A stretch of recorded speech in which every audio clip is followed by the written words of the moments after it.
Kiongozi wa Korea Kaskazini, Kim Jong-un, amesema taifa lake lenye silaha za nyuklia linaweza kuiangamiza kabisa Korea Kusini iwapo usalama wa nchi yake utatishiwa. Kauli hiyo imeongeza mvutano katika rasi ya Korea, eneo ambalo kwa miongo kadhaa limekuwa kitovu cha taharuki za kijeshi na kisiasa. Kim ametoa matamshi hayo wakati akihitimisha mkutano wa chama tawala cha Chama cha Wafanyakazi wa Korea ulioweka malengo ya maendeleo ya miaka 5 ijayo. Ajenda ya mkutano huo ilijumuisha kuimarisha sekta za uchumi, viwanda, kilimo, ulinzi pamoja na sera za kigeni. Katika hotuba yake, Kim aliitaja Korea Kusini kama adui wa kudumu na akasisitiza kuwa Pyongyang haitavumilia kile alichokiita vitisho vya kijeshi au sera za uhasama kutoka Seoul. Mgogoro kati ya Korea Kaskazini na Korea Kusini una mizizi yake katika vita ya Korea vya mwaka 1950 hadi 1953 vilivyomalizika kwa makubaliano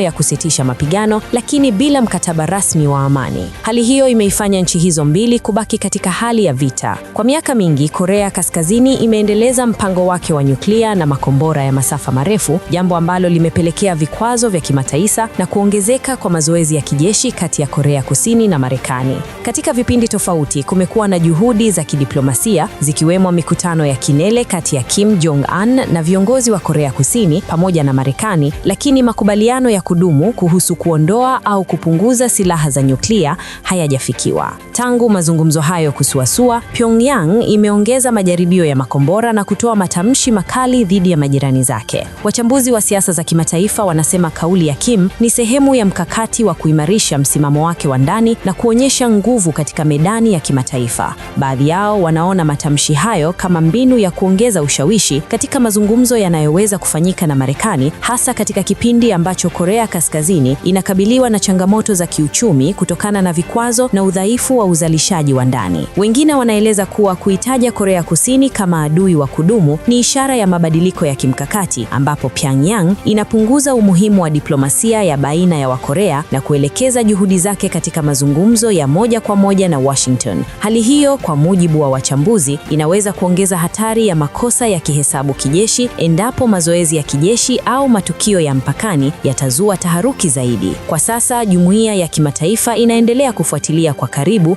mwenendo wa Pyongyang, huku wito ukitolewa kwa pande zote kujizuia na kurejea katika mazungumzo ya kidiplomasia ili kupunguza hatari ya mzozo wa ardhi wa kijeshi katika rasi ya Korea.